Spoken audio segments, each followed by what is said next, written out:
Kevin Cole with you down in the performance space. Excited to have Alvvays live in studio. Welcome. Hi. It's great having you here. Thank you so much. It's beautiful in here. It's all sparkly, right? Much appreciated. So how about a couple songs, and then we'll talk about the fantastic new record. Sure.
It's Alvvays live on the afternoon show, playing a sold-out show tonight in Portland at the Doug for tomorrow night at the Showbox here in Seattle.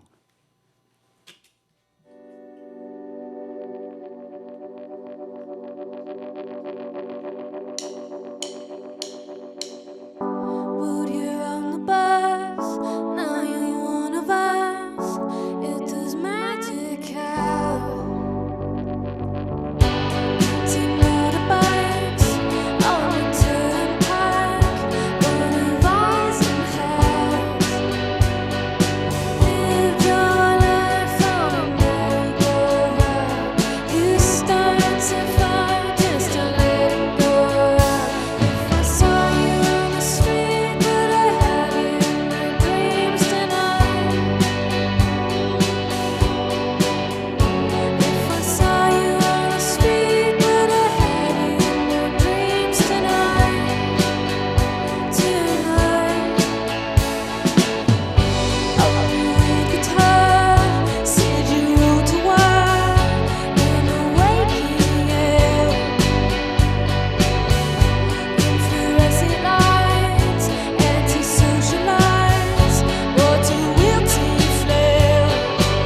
Always live on the afternoon show. 2 songs from the new album, AntiSocial's Dream Tonight and Plimsoll Punks, a direct hit to the Pleasure Center. It's such a great song. Oh, okay. I thought that was a band or something. No, it's Pleasure Center. Yeah, direct hit. It's just like, that is so awesome. Just want to keep hitting repeat. Thank you. Yeah, so Molly, do you mind introducing the band real quick? So we have Brian Murphy on bass, Sheridan Riley on drums, Carrie Jen McClellan on keys, Alec O'Hanley on guitar, and Molly on stuff. And welcome to KEXP. So you have a sold-out show tonight in Portland. You played a sold-out show last night in Portland, so I know it's a little unusual to drive up to tear down, drive up, go quick, head on back down to Portland, and your show here in Seattle is tomorrow night at the Showbox. But deeply appreciate it, because I know we couldn't get you in yesterday, or tomorrow, I mean. That's fine. We like it here. Good. It's a nice drive. It's awesome. Yeah. So it's great having you here. And also big ups to the video crew. I think this is, I quit counting, but I think 15th session in 11 days or something. So. Oh, wow. You guys are Good maniacs. for you. They are maniacs, and they do a great job. So the new album is great. Congratulations on that. Thank you. And so the debut album, which came out in 2014, was really successful, and probably every band's dream, right? To record an album and you don't know how it's going to do and have it really well received and do really well.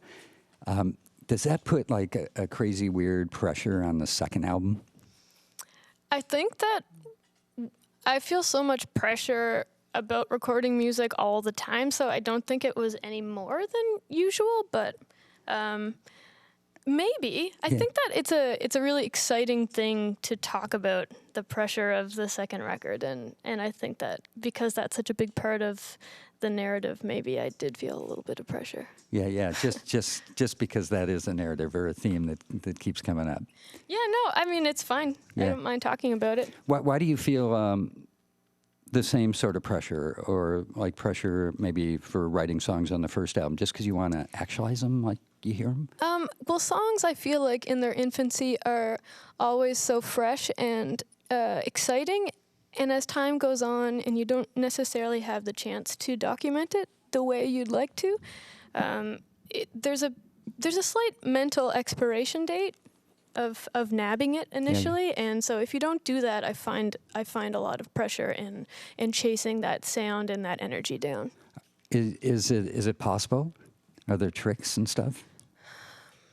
I mean, if you could demo as much as possible while you're traveling, then yeah, maybe. Do you write much while you travel? I don't. Yeah. No, but I do hum into my phone and make little voice memos and document ideas, but it's often like a similar schedule to today, where we play a show and get up at 8 and drive 5 hours or whatever, and do a session and then do a show and then drive somewhere else. So if I were a musician, I would have a really hard time writing on the road. I'm glad I have a friend in this endeavor. I think it'd be really hard. I know that you kind of squirreled away. You rented a house or a cabin on an island to kind of get into the zone of writing some of the songs for this new album. Yeah, there's a thing that you can do with Artscape on Toronto Island, and it's called just an artist residency, and you can rent an old classroom for weeks at a time and be by yourself and walk on the shore, and it's inspirational. That's cool. Do you decompress in a situation like that, like turn off your phones and no Wi-Fi? And the only thing I watched playoff basketball. That was pretty much all I did. I didn't really browse the web, as they say. I hate to say, like, who was playing. Did you have a vested interest? Well, because we live in Toronto, we cheer for the Toronto Raptors. Yes, that's what I figured. Yes, and usually it's Cleveland who put them out, so we usually cheer for Cleveland. That's going to change, though, I think. I'm feeling different about it this year. We'll always be Raptors fans, though. They're our number one pick. Yeah. So, did you have an opportunity to perform any of the songs before you recorded them? Do you like doing that? Is that to take away from some of the sparkle then? I think it's a good way to test out what's feeling good on stage. Because sometimes you can just record a song and then you have to figure out how to play it afterwards, and that's a bit of a challenge as well. But I don't mind playing new songs live, and if people care to record them and want to have them at their disposal, that's fine too. You mean folks recording at the show on their cell phones and whatnot? Yeah, exactly. It's just like the genie sort of out of the bottle. It's not something I'm going to fret over. Yeah. You hear about some artists being very hyper concerned about that, right? But how are you going to control it, right? Yeah, I just feel like it's a waste of feelings. That's a good way to think about things, right? Control what you can. Exactly. You got to be hyper aware of what you're thinking about at any given point in time then. So in terms of recording and Sparkle and all that, I love the sound of the new album. Thank you. And it's when you use the word polish, that sometimes has negative connotations. I love the sound of the first album too, which was a little more raw and distorted. Was this sort of an intention to kind of have this sound that you captured, which is really, I think, works really well because there's sort of a purity to the guitar tones and the vocals that really work for the melodies. Yeah, I mean, some of the things that we did in the previous record were out of necessity, not necessarily choices. And so this time we had a little bit more resources at our disposal to just sort of try things out. And sometimes you don't really want to pigeonhole yourself in any kind of phi category, which would be low, mid, high, etc. So I always think, between our tastes, it's sort of like what we can get away with as far as lo-fi, and then have the document skeletal elements there so they can kind of hold up. Yeah, very cool. It's always live on the afternoon show here on KEXP, again, playing tomorrow night here in Seattle at the Showbox. Now, there's Norman Blake's on the record. Yeah. And from Teenage Fan Club. How did you hook up with him? We met him at one of his solo shows in Toronto, and I think we gave him our self-titled record, and we just sort of kept in touch. And he was doing Christmas shopping one afternoon, and we invited him to come down into the basement and sing on some songs. So he sang on the first single in Undertow and played a little glockenspiel on a song called Lollipop. Yeah, and that song, Lollipop, Ode to Jim, is the Jim is Jim Reed from Jesus and Mary Chain, right? Yeah. Hi, Jim. Hi, Jim. And you've had a chance to perform with him. How did that come about? I was just standing backstage. They were playing, and we were playing before them in Australia. And I think someone just grabbed me and asked if I would sing Just Like Honey. So no way, like on the spot, pretty much. It was very on the spot. It was during their sound check, and so I just sort of jumped up on stage. And I don't think they had any grievances to air. It was okay. Like I came in flat that night and the following night, but he said I did a good job. Awesome. With his eyes. Does he not talk much? I didn't talk to him. He has a very statuesque vibe. Yeah. I didn't want to disrupt his chi. Yeah. It's all in the eyes. So kind of back to the recording of the album and the production, there's these cool ambient sort of sounds, and I don't know what they are. They're kind of, I don't know, like carousel-y, carnival-y, got a childhood vibe to them somehow. What are those, and what were you thinking? Well, I think Alec might speak on that. I think he likes ice cream truck sounds. Yeah, we were tracking it last summer and demoing and writing, and something about the tonality of the speaker on an ice cream truck and the types of melodies they play. It's often like a Bach suite or something classical. There's something really sort of crumblingly beautiful about that specific genre, ice cream truck, classical. So we tried to recreate that a little bit. We're always stumbling around between chords and stuff. So that's our new subgenre. Yeah, that's a good subgenre. Is it lo-fi or hi-fi or mid-fi? Or Gelato rock. Man, I did not think that was an ice cream truck. Yeah, it's not. It's our attempt to write for an ice cream truck. It's cool sounding. Thanks. It was, hopefully, Dickie D picks it up. That's our local maritime ice cream purveyor. Shout outs to Dickie D. Yeah, you can get some points on that. Hell yeah. You can license it to Dickie D. If you're listening. It's all in D major. Dickie D, it's written for you. You got to pick it up. Sorry, we totally derailed this conversation. No, this is good. Yeah. No, I like that because I didn't think it was. I was just. It's cool. It's in like 3 songs at the end, and it's cool, like vibey thing, and it really works. Sometimes that stuff seems really disjointed, and just had a good vibe to it. And I didn't know what it was. So Gary can play one. We won't put her on the spot right now, but Ice cream truck rock? yeah. some gelato rock. I could play That's fair. That sounds like kind of a hockey arena. hockey inspired. Carnival nightmare. Yeah. So since we're off topic, Alec, do you? I read somewhere you work at a guitar shop in Toronto called Paul's Boutique. Mm-hmm. That's pretty cool. That's pretty awesome. Yeah, Great spot. the owner, Paul Babiak, runs the ship there, and he was a Beasties fan, I guess, back in the day, still is. But yeah, if anyone's going to be forgiving of road dogging it, it's a rock and roll boss like him. And it's cool, you'll get all the, hip bands coming through, and War on Drugs filling their second trailer with a bunch of fretless basses and stuff that they're scooping, and not to Alec likes working there because he gets first pick at all the short scale guitars. This guitar I'm came sure. from there. Yeah, this was total first pick. Yeah, so I lose more than I make by working there. For Yeah. Alec is holding a beautiful Fender Jaguar. Yeah, and I should give a shout out to Emerald Guitars in town. Is that the place? Liz there really did a humdinger of a job on this, like in 10 minutes before we came. So thank you, Liz. Wow, that's cool. Paul's Boutique. I don't know if there's really many guitars on that record either. No, I don't know if the Dust Brothers were twanging away, but. Okay, so it's always live on the afternoon show here, KEXP. Thank you so much for being here. Again, you're playing tomorrow night here in Seattle at the Showbox, heading back down to Portland to do the second of 2 shows this evening. And again, appreciate you making kind of the round trip a couple days back to back. Our pleasure. The new album is called AntiSocial, and a couple more songs from it.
It's always live on the afternoon show. The new album is AntiSocialites. You just heard Not My Baby.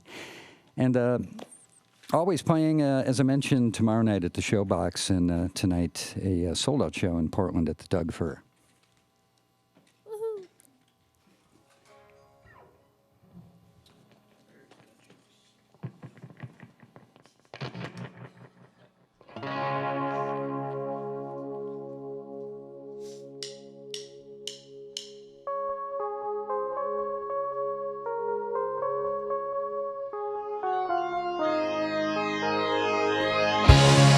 You find a way to try to hold on to as long as you can. You made a mistake, you lied to erase it. I understand. What's left for you and me?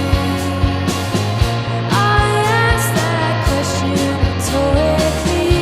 Can't buy into astrology and won't rely on the moon for anything. No turning, there's no turning, there's no turning back after what was said. No turning, there's no turning, there's no turning back. Let it take place on a tear, take up self-defense. When you get old and faded out, so you want your friends. What's left for you and me? You respond to my question metaphorically. Don't read into psychology and won't rely on your mood for anything. Turning, there's no turning, there's no turning back after what was said. No turning, there's no turning, there's no turning back after what was said.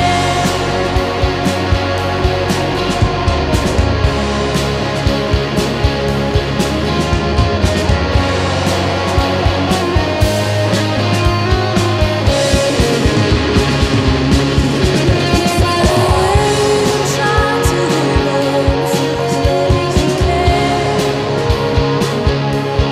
Made a mistake, you lied to erase. I understand. What's next for you and me? I'll take suggestions we toss and turn in undertow. Time to let go.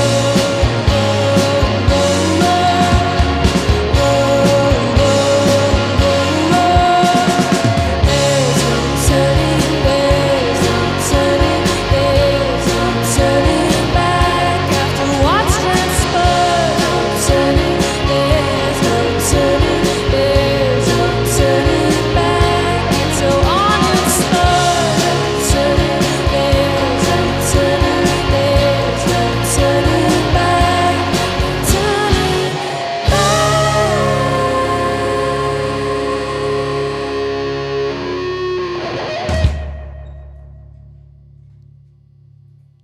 Great sound and sets, always live on the afternoon show, KEXP. Thank you so much. Thank you. That was In Undertow, Not My Baby right before that. And again, thank you so much. Playing tonight in Portland, sold-out show at the Doug Fir, sold out tomorrow night here in Seattle. Selling out all over the place. Are you coming? It is awesome. I'm going to be in Iceland. Oh, I'd do that instead. No. Reykjavik? Well, I'm going to be on a plane with all of these people. Oh, shucks. Congratulations. Must Long be stretch nice. of work. Otherwise, would be there, and I can't drive down to Portland tonight, so sorry. That's fine. But thank you for playing the show. So got to hear 4 awesome songs, perfect for this beautiful Friday fall afternoon. So again, always live on the afternoon show. Thank you so much. Have a great time. And a huge thanks as well to Jim, Justin, and Scott on video, Morgan doing photographs, Kevin Suggs on sound, Matt O operating the board, and Mitch and Stacy helping out on hospitality. And a huge thanks to all the KEXP donors who make our in-studios possible. It's KEXP Seattle. Discover new music at listener-powered KEXP.org.